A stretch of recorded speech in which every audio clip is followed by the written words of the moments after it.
Ons kyk vandag na die eerste van ons sirkelstellings. Nou voordat ons die sirkelstellings doen, wil ek net weer herinner van die terminologie in 'n sirkel. Hier in die middel het ek 'n middelpunt van die sirkel. Dan kan ek ook enige radius trek vanaf die middelpunt enige plek op die sirkel. Die radius het altyd dieselfde lengte. En kom ons maak net 'n bietjie plek hierso. Dan kry ons ook 'n koord. 'n Koord is 'n lyn van een kant van die sirkel na die ander kant van die sirkel. En dit verdeel my sirkel in 2 segmente. Ek kry 'n groot segment aan die een kant van die sirkel en 'n klein segment aan die ander kant van die sirkel. En dan kan ek ook 'n middellyn trek. 'n Middellyn gaan van die kant van die sirkel deur die middelpunt deur na die ander kant van die sirkel. En dit verdeel my sirkel in 2 halwe sirkels. Kom ek skryf dit net bietjie beter, 'n halwe sirkel. Goed, ek dink dit is genoeg. Kom ons kyk nou wat die eerste stelling sê. Dit sê die lynstuk wat die middelpunt van 'n sirkel met die middelpunt van 'n koord verbind, is loodreg op die koord. Nou, wat is hier gegee? Wat weet ons? Ons weet, die lynstuk verbind die middelpunt van die sirkel met die middelpunt van die koord. So as jy na jou prentjie hier kyk, het ons 'n sirkel, daar is sy middelpunt, en ons het 'n lyn wat ons trek na hierdie koord toe. So dat dit op die middelpunt van die koord by die koord kom. Jy kan sien hierdie 2 sytjies is ewe lank. Dan, daar is my pyltjie vir dan. En dan sê dit, daardie lynstuk is loodreg op die koord. So hier kan jy sien, ons het 'n lyn van die middelpunt na die middelpunt van 'n koord, dan gaan daardie lyn loodreg wees. So ons gaan weet hierdie hoekie is dan altyd 90 grade. Natuurlik is die een ook 90 grade want die 2 lê op 'n reguit lyn. So albei van hulle gaan 90 grade wees, want die lynstuk is dan loodreg op die koord. Nou, wanneer jy hierdie stelling gebruik om 'n probleem op te los, dan moet jy 'n afkorting hê om as rede te gebruik, sodat almal kan verstaan, jy gebruik hierdie stelling. En die afkorting wat ons gaan gebruik is die lyn vanaf die middelpunt na die middelpunt van die koord. Die omgekeerde van die stelling, met ander woorde in die ander rigting, is ook waar. Kyk, die loodlyn uit die middelpunt. So hierdie slag begin ek by die middelpunt en ek trek 'n lyn wat ek weet loodreg op die koord is.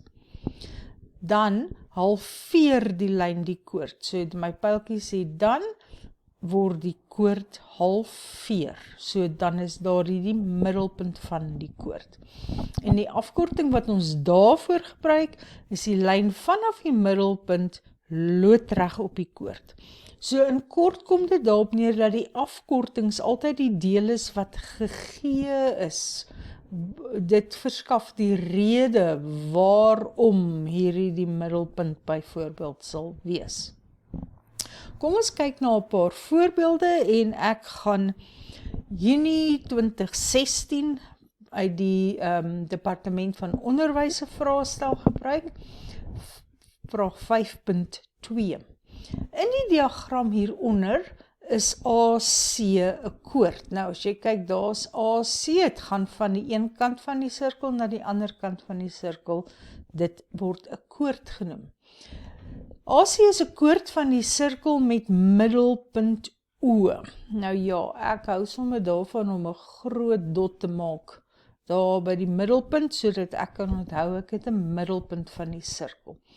Dan sê dit vir my AC, AC is gelyk aan 48 cm en BD is gelyk aan 16 cm en OB is gelyk aan X, wat hulle klaar vir ons neergeskryf het. So ons moet net die lengte van BD is 16 en die lengte van AC is 48. So die hele lyn is 48, maar ons weet dat B die middelpunt is. Dit wil sê, hierdie gaan 24 wees en daardie gaan 24 wees. Nou vra hulle vir ons, bereken die lengte van AD. So AD is die lyn hier van A na D toe. Nou, ek sou baie graag die stelling van Pythagoras wou gebruik. Dit lyk of hierdie 'n 90 grade driehoek is en ek ken hierdie twee sye, so ek kan maklik die skynsy uitwerk. Maar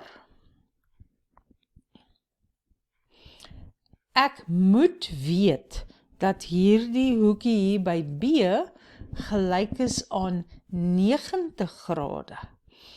Want voordat ek die stelling van Pythagoras kan gebruik. Maar gelukkig het ek die stelling wat sê die lyn vanaf die middelpunt na die middelpunt van die koord is loodreg op die koord. So, dit beteken hierdie hoekie is inderdaad 90 grade. Onthou, enige een van die 4 sal 90 grade wees. En nou dat ek weet dis 90 grade, kan ek AD met Pythagoras se stelling uitwerk. AD kwadraat is gelyk aan 24 kwadraat plus 16 kwadraat.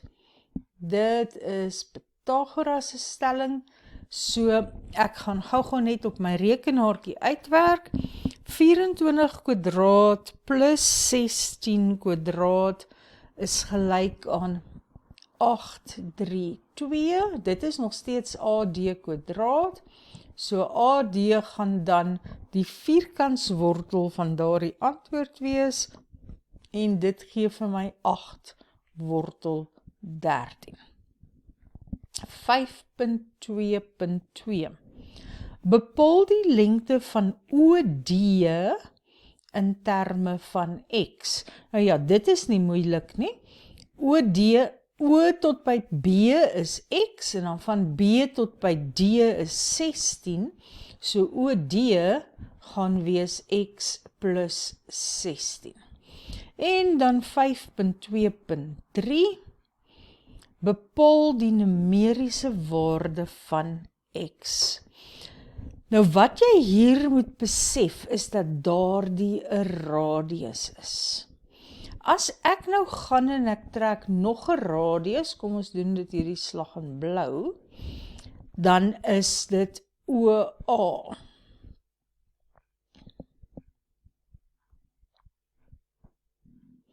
En dan is OA se lengte ook X plus 16, want alle radiusse is gelyk. En dan kan ek hier in driehoek OBA gaan werk. Ek kan die radius skryf as X plus 16 kwadraat is gelyk aan 24 kwadraat plus X kwadraat. En dan moet ek net oplos vir X. So hierdie gee vir my X kwadraat plus 32X, moenie die middelterm vergeet nie.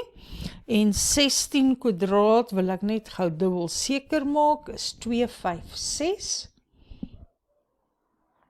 En 24 kwadraat is 576 plus X kwadraat. Omdat ek 'n x² aan albei kante het, kan ek hulle maar ignoreer. As ek hierdie een hiernatoe bring, dan kry ek x² minus x². So waarop ek neerkom is 32x is gelyk aan 576 minus 256. Dit gee vir my 320. En as ek dan met 32 aan albei kante deel, dan is x gelyk aan 10. Kom ons gaan ook vir vraag 6 uit dieselfde vraestel. Dit sê in die diagram hieronder is KT koord van sirkel O. As hulle dit sirkel O noem, beteken dit O is die middelpunt. OC word loodreg op KT getrek en sny KT by P. OP is gelyk aan X en PC is gelyk aan Y. Vraag 6.1. Bepaal PT in terme van KT. So hier's die hele KT. Hoe lank is PT? Wel, PT gaan net die helfte van KT wees, want ek het 'n lyn van die middelpunt van die sirkel wat loodreg op die koord is. En dan sê my stelling, so ek het 'n lyn vanaf middelpunt van my sirkel loodreg op 'n koord. En dan sê my stelling vir my dat hierdie punt P die middelpunt gaan wees. Daarom is PT die helfte van KT. Vraag 6.2. Bewys dat KC². Nou waar is KC? Hierso. Bewys dat KC² gelyk is aan 2xy plus 2y². Nou, die radius hier is x plus y. Kyk, daar is 'n radius, is x plus y. So as ek vir myself nog 'n radius hier gaan intrek, so, dan is dit ook x plus y. So KC², ek sien wat om te doen. Ek moet vir KP gaan uitwerk, want as ek KP het, kan ek in hierdie reghoekige driehoekie werk om KC te kry. So ek het KP² plus x². Dis nou in driehoek KPO. KP² plus x² is gelyk aan x plus y². So KP² is gelyk aan x² plus 2xy plus y² en dan gaan ek sommer hierdie x² ook links vat, dan word dit minus x². So KP² is gelyk aan 2xy plus y², want hierdie x² minus x² is gelyk aan 0. En nou kan ek gaan en ek kan sê KC² is gelyk aan y² plus KP². So dis gelyk aan y² plus 2xy plus y², want ek weet dat hierdie gelyk is aan KP². So y² plus y², kom ons skryf dit net, dis 2xy plus 2y². Maar dit is KC², so KC gaan gelyk, dit is wat ons wou gehad het. Ek is nou so haastig, ek sien nie eers ons is klaar nie. Daar is die antwoord vir KC², presies wat hulle wou gehad het.